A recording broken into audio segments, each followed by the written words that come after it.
Are you new to investing and you are wondering what stocks to buy in 2024? So in this video, I'm going to provide a guide on how to get started to learn about stocks and exchange traded funds and also other securities that you may consider to invest.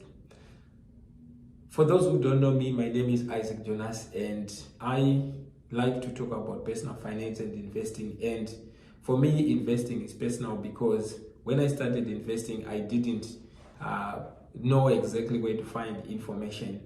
So what I found to be particularly important, especially if I want to invest in stocks, is to consider the company performance, factors such as who manages this particular company, and also industry trends. If I'm interested in the technology sector, for example, I like to know that sector, so I do a deep dive in that particular sector using publicly available information, because most of these publicly listed companies, they are required by law to file that information. For example, their earnings, for example, their financials, regularly, so that investors can make informed decisions.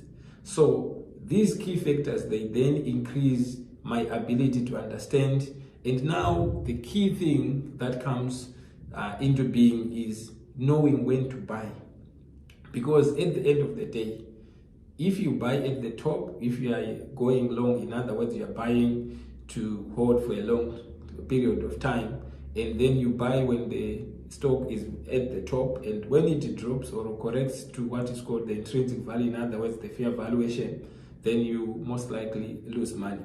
So that brings me to another question.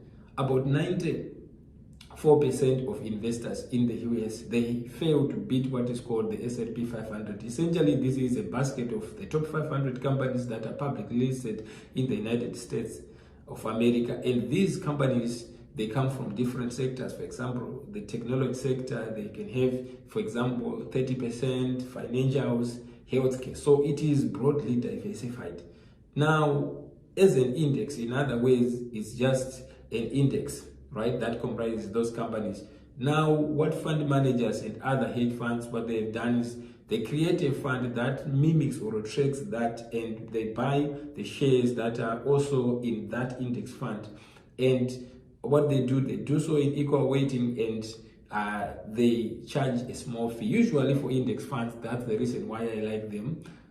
They charge very little, maybe even 2% in fees, which if you go the mutual fund route, you might pay as much as 2%. So for me, that's a no-brainer, because at least I would be guaranteed from the research, for example, the past 20 years, that 20%, actually 94% of the professional investors, they didn't beat the fund managers. And I remember even Warren Buffett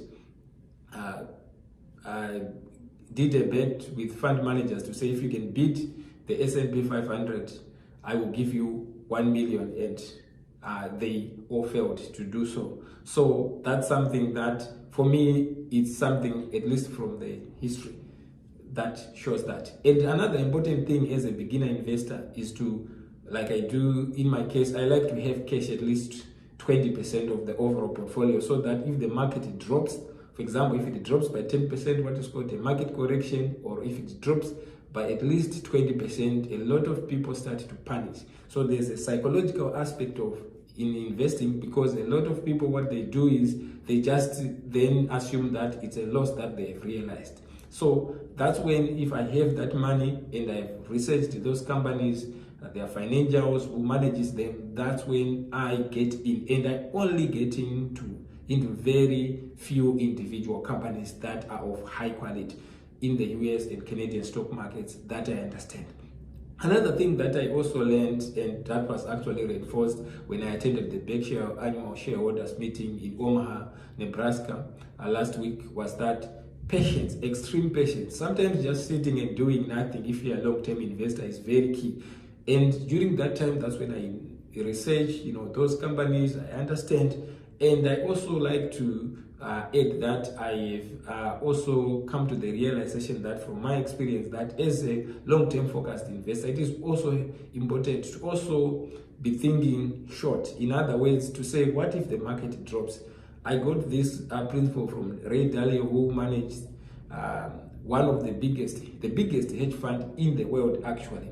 And he mentions that mentality to say, what if the market drops or it corrects?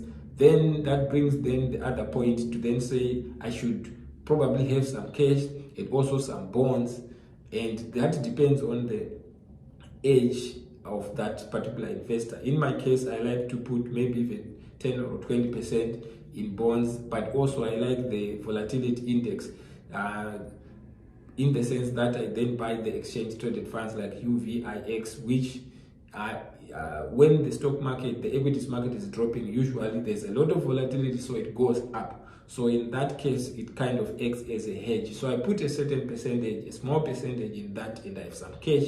And I then only buy individual companies when everyone is selling, and as long as I understand that the story is solid, the numbers are very good, and I wait for key events like they miss their earnings or maybe there's COVID pandemic. So it's basic in the sense that it's something that seems obvious, but the other challenging part for my investing journey that I've learned is that it is important to control the psychological aspect, to say, if the market is dropping, am I right? So I also then diversify, but most of my money is in the exchange traded fund that follow or track the S&P 500, and then a few individual companies, and then some cash, and it's that simple in my view. And I've been doing that for the past couple of years, and the return has been good. So I thought I would share this for beginner investors, because sometimes picking stocks can be challenging. So I thought I would put this information out there. So in conclusion, extreme patience is important. There are years that I don't do much. I just wait for the market to drop or opportunities to arise, and then I will be working and raising some income so that I can then get in when the opportunity arises. So before we wrap up, don't forget to like this video if you found it helpful, and subscribe to my channel for more information on investing, and so that this video can reach out to more people. Would love to hear from you what you think, so don't forget to also put some comments if you have any questions. So thank you for watching, and happy investing, fellow investors. Bye bye for now.